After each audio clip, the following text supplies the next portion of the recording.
सौभाग्यवती अनिता व श्री मंगल कुमार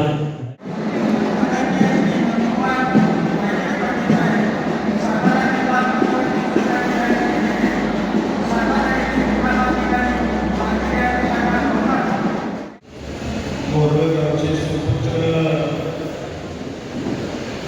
आणि आपल्या जिल्ह्यामध्ये बँकेचे विकास अधिकारी सन्माननीय नंदकुमार भाऊ पाटील यांचा सेवापूर्ती सत्कार सोहळा आणि याच्या सोहळ्याच्या निमित्तानं ज्यांच्या प्रमुख उपस्थितीमध्ये हा कार्यक्रम पार पडतो ते या तालुक्याचे ज्येष्ठ नेते जिल्हा मध्यवर्ती बँकेचे माजी चेअरमन सन्माननीय प्रकाशराव पाटील आबा, जिल्हा परिषदेच्या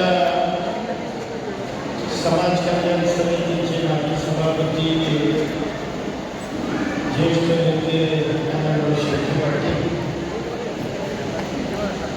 आवर्जून या कार्यक्रमाला उपस्थित असणारे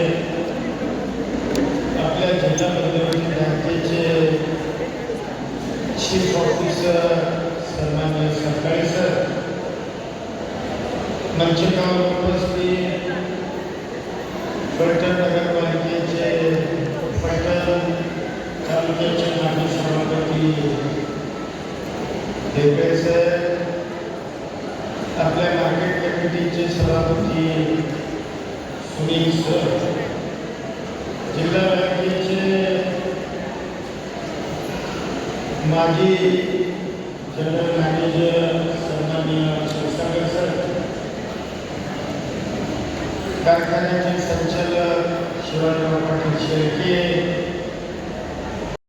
साथ देण्याचे काम इत्यादी केलं. खरं तर नंदकुमार भाऊंचं कुटुंब सुद्धा उच्च शिक्षित आहे. म्हणजे मोठ्या भावांची मला वाटतं 3 मुली आहेत, 1 मुलगा आहे. त्याचबरोबर भाऊंना आपल्या 2 मुलंच आहेत, बरोबर ना? दोन्ही मुलं उच्च शिक्षित आहे. मला वाटतं एक बँक ऑफ बरोडामध्ये त्या ठिकाणी शासन ऑफिसर आहे आणि दुसरा जो आहे तो मला वाटतं BSc हॉर्टिकल्चर आहे. आणि अशा पद्धतीनं दोन्ही मुलं आणि सुना या अतिशय चांगल्या पद्धतीचा शिक्षण घेऊन चांगल्या पद्धतीची नोकरी ही बाहेर त्या ठिकाणी करतात आणि आपल्या कुटुंबाचा अभिनंदन आणि आपल्या कुटुंबाचा संस्कार ते जपण्याचं आणि वाढवण्याचं काम करतात. त्याच पद्धतीने धाकटे आणि त्यांचं कुटुंबसुद्धा त्याच पद्धतीचं काम या निमित्ताने करते. अशा पद्धतीनं या कुटुंबाचं एक एकत्रितपण आणि एक जिव्हाळा, एक प्रेम समाजाप्रती आजपर्यंत तुम्ही आम्ही सगळे अतिशय जवळनं बघत आलो. आणि आज भाऊ जिल्हा बँकेच्या तब्बल 36 वर्षाच्या सेवेच्या निमित्तानं त्या ठिकाणी आज निवृत्ती ते घेतात.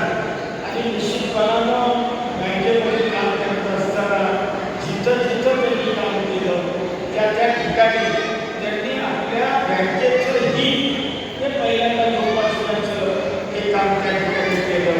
त्या माध्यमातून लोकजवळ करण्याचा प्रयत्न केला आणि एक चांगला अधिकारी म्हणून हे त्यांनी बँकेमध्ये सुद्धा नावलौकिक या ठिकाणी निर्माण करण्याचा प्रयत्न केला. आणि खरोखर म्हणजे आपल्या बँकेला नेतृत्व तर चांगली मिळाली. म्हणजे आम्ही कैलासवासी किसनवीर आबादपासून या बँकेला नेतृत्वाची संधी किंवा चांगलं विलासराव काका असतील, अभयसिंह महाराज असतील, त्याबरोबर तात्या असतील, बाबा असतील, अशी अनेक दिग्गज मंडळी की ज्यांनी या बँकेचं नेतृत्व अतिशय सक्षमपणाने केलं. आणि आपण बघताय की आपली जिल्हा मध्यवर्ती बँक ही नुसती या महाराष्ट्रातली सरकारची पहिली बँक नाही, तर या देशामधली सरकारातली सगळ्यात एक नंबरची बँक कुठली आहे, आपली जिल्हा मध्यवर्ती बँक आहे. जसं या बँकेला राजकीय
सन्मान्य भोसले, कार्यक्रमाला उपस्थित आमचे DHO डॉक्टर पवार, आमचे समाजराव सावंत यांनी आता मागं लावून घेतले मंचकावर उपस्थित असणारे या तालुक्यामध्ये राजकीय आणि सामाजिक क्षेत्रामध्ये कार्यरत असणारे सर्व मान्यवर नेते कार्यकर्ते आणि मुद्दा म्हणून या कार्यक्रमाला नंदकुमार भाऊंना शुभेच्छा देण्याकरता उपस्थित असणारे त्यांचे परिपावने अतिष्ठ, त्यांचे कुटुंबीय, त्याचबरोबर या तालुक्यामध्ये आपण सर्व मान्यवर कार्यकर्ते उपस्थित बंधू भगिनी आणि पत्रकार मित्रांनो,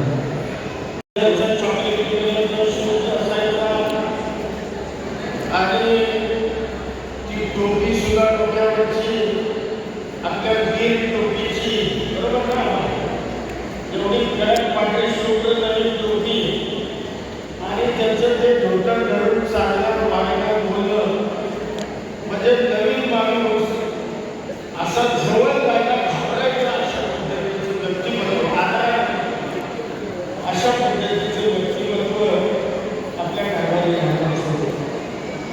खरं तर नानांनी आपल्या आयुष्याची सुरुवात राजकारणाची म्हणतोय, जे आपल्या जिल्ह्याचे नेते, ज्येष्ठ स्वातंत्र्य सेनानी कैलासवासी आबासाहेब दिनांच्या दिवशीमध्ये त्यांच्या राजकारणाची सुरुवात झाली आणि त्यानंतर मग आबा असतील, आमचे तात्या असतील, विलासराव काका असतील, त्याचबरोबर आणखी आमच्या रघुनाथराव देवे दादा असतील, या सगळ्या मंडळींचा, जिल्ह्यातल्या सगळ्या प्रमुख मंडळींचा कारभारी नानांचा संबंध अतिशय जिव्हाळ्याचा आणि जवळचा संबंध होता.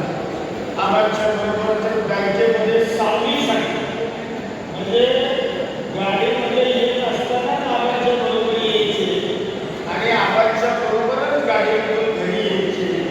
अशा पद्धतीची दोघांची जोडी त्या काही आधी मंडळींनी पाहिलेली. कारभारींना मला वाटतं संघाचे 35 वर्ष संचालक होते. आपल्या मार्केट कमिटीचे तब्बल मला वाटतं 10 वर्ष संचालक होते आणि राज्य मार्केटिंग फेडरेशनचे सुद्धा तब्बल 10 वर्ष, 7 वर्ष स्थितीमध्ये आपल्या सगळ्यांचे इकडचे सहकारी आणि आपल्या जिल्हा बँकेचे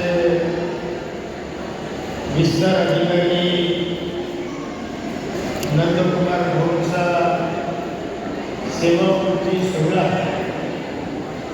एका अतिशय आगळ्या वेगळ्या वातावरणामध्ये हा कार्यक्रम पार पडतो. आज भाऊंना निवृत्त होत असताना नोकरीमध्ये तब्बल 36 वर्ष त्यांनी जिल्हा बँकेची सेवा अविरतपणानं केली असं म्हणलं तर काही महत्व होणार नाही. मुळामध्ये नंदकुमार भाऊंना एक राजकीय आणि सामाजिक पार्श्वभूमी ही त्यांच्या कुटुंबाला आहे. बकाईराव आपल्याने आपल्या भाषणामध्ये त्यांच्या वडिलांचा आणि एकूणच कुटुंबाचा उल्लेख या निमित्ताने केला आणि खरं आहे की कारभारी नाना हे असं व्यक्तिमत्व होतं की ज्यांना जर एखाद्या नवीन माणसानं बघितलं तर एखादा अंगात ठिका पडावा अशा पद्धतीचा राहणीमान आणि त्याचा प्रभाव. म्हणजे जेव्हा मी राजकारणात नव्हतो, म्हणजे मी लहान होतो, तेव्हापासून आबांच्या सोबत, तात्यांच्या सोबत मी त्यांना माझा बघण्याचा आणि वेळेला योग आलेला आहे. पिवळा सिल्कचा सदरा असायचा, धोतर सुद्धा पांढरं शिवलं असायचं. ज्या जिल्ह्यातल्या शेतकऱ्यांच्या मुलांकरता सुद्धा किंवा शेतकऱ्यांकरता घेण्याचा निर्णय हा आपल्या बँकेने सातत्यानं या निमित्ताने केलेला सुद्धा आपण बघतोय. आणि त्यामुळं आपल्या बँकेचा आगळं वेगळेपण हे सातत्यानं या सरकारामध्ये या बँकिंग क्षेत्रामध्ये आपल्याला त्या ठिकाणी दिसून येतं. अशा बँकेमधून आमचे अनुभव हे रिटायर होत आहे. म्हणजे मला असं वाटतं एका त्यांच्या डोळ्यामध्ये अश्रू असते की एवढ्या 36 वर्ष मी या संस्थेची एवढी प्रामाणिक सेवा केली आणि त्यामधून आता आपण सेवानिवृत्त होतोय. याचं एक वेगळ्या प्रकारचं दुःख हे त्यांच्या एका डोळ्यामध्ये असेल आणि एका डोळ्यामध्ये आनंद असून सुद्धा असते. मी माझ्या कुटुंबाला आजपर्यंत वेळ देऊ शकलो नाही. आता मी माझ्या कुटुंबाकरता विशेषतः आमच्या बहिणीकरता ते पुढं चांगल्या पद्धतीनं वेळ त्या ठिकाणी देतील. बहिणीसुद्धा म्हणजे नेहमी आपण म्हणतो एखाद्या यशस्वी पुरुषाच्या पाठीमागं कोण असतं तर त्या घराची स्त्री असते म्हणजे बायको असते. आणि ते काम आमच्या नंदूभाऊच्या मागं उभं राहून आमच्या वहिनींनी अतिशय चांगल्या पद्धतीने केलं. म्हणजे प्रपंच तर त्यांनी सांभाळला, मुलांना चांगलं शिक्षण तर दिलं, मुलांना संस्कार सुद्धा चांगले दिले. त्याचबरोबर मोरव्यासारखं काम म्हणजे मोरवं हे राजकीयदृष्ट्या अतिशय प्रगल्भ गाव आणि अशा गावाचं नेतृत्व आमच्या वहिनींनी अतिशय सक्षमपणाने त्या ठिकाणी केलं. आणि एक चांगलं स्वरूप गावाला पूर्ण चांगली विकास कामं गावाच्या करण्यामध्ये अतिशय मार्केटिंग फेडरेशनचे सुद्धा 7 वर्ष नाना ते त्या ठिकाणी राज्य पातळीवरच्या संस्थेचे संचालक होते. अशा पद्धतीनं त्यांनी ज्या ज्या संस्थेवर काम केलं त्या त्या संस्थेवर स्वतःच्या कामाचा आगळा वेगळा ठसा त्यांनी उमटवला. आणि ते गावच्या ग्रामपंचायतीचे सुद्धा सरपंच म्हणून नानांनी अतिशय उत्तम पद्धतीनं आपल्या गावामध्ये काम करण्याचा प्रयत्न केला. आणि निश्चितपणानं त्या कुटुंबाला या तालुक्यामध्ये एक आगळ्या वेगळ्या प्रकारचं वेगळेपण हे नानांच्या कुटुंबाला त्यांच्या व्यक्तिमत्वामुळं, त्यांच्या कामामुळं, सामाजिक कार्यामुळं त्या कुटुंबाला एक आगळं वेगळेपण हे निश्चितपणानं त्या ठिकाणी मिळालेलं आपण पाहिलं. नानांच्या जाण्यानंतर मग त्यांचे चिरंजीव म्हणजे भोले नानांचे चिरंजीव मला वाटतं शेतीमध्ये असतात आणि हे 2 नंबरचे बरोबर ना. आणि धाकटे तिघं म्हणजे या तिघांमध्ये नंदकुमार भाऊ यांना थोडीशी नानांच्या राजकीय आणि सामाजिक कार्याची जी रक्कम म्हणतो किंवा संस्कार म्हणतो तो संस्कार त्यांच्यावर आधीचा झाला. आणि निश्चितपणानं जरी ते बँकेमध्ये सर्व्हिसला होते तरी सुद्धा आजही ते गावाचा एकूण कुठल्या निवडणुका असो, गावाचं कुठलं महत्त्वाचं मंदिराचं काम असो, कुठलं सामाजिक कार्य असो, प्रत्येक गावच्या कामामध्ये आणि प्रत्येक लोकांच्या सुखदुःखामध्ये निश्चितपणानं नंदकुमार भाऊंनी नानांच्या माघारी आपल्या घराण्याची ओळख हे जपण्याचं काम आणि त्याला त्यांच्या दोन्ही ठिकाणी निश्चितपणानं दिलेलं आहे. त्यामुळं वहिनींना सुद्धा या कार्यक्रमाच्या मनापासून या ठिकाणी शुभेच्छा देतो. त्याचबरोबर त्यांच्या महत्त्वाचा स्त्री जे त्याचा सुद्धा आज काहीतरी पहिला सण त्याचा सुद्धा आज वाढदिवस आहे. स्त्री जयला सुद्धा तुमच्या माझ्या सगळ्यांच्या वतीनं मनापासून त्या बाळाला खूप खूप शुभेच्छा देतो. त्याचबरोबर नंदू भाऊ आणि त्यांच्या कुटुंबियांना सुद्धा या सेवापूर्ती कार्यक्रमाच्या मनपूर्वक हार्दिक शुभेच्छा देतो. परमेश्वरांनी एवढीच प्रार्थना करतो की परमेश्वरा नंदू भाऊचं त्यांच्या कुटुंबियांना फार मोठं आयुष्य दे, त्यांचं आरोग्य चांगले राहू दे,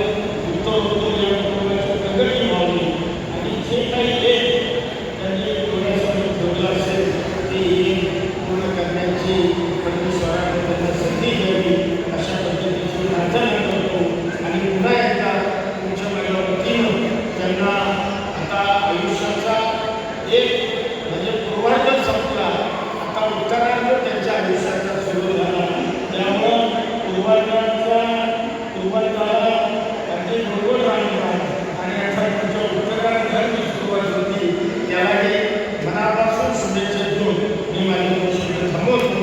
जय हिंद जय महाराष्ट्र. प्रमुख अतिथी म्हणून माननीय जननायक आमदार मकरंदआबा पाटील मदत व पुनर्वसन यांनी 31 तारीख दिली.